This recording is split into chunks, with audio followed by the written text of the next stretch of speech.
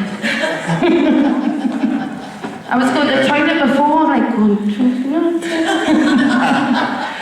The Frockers, the fabulous Frockers, ladies and gentlemen.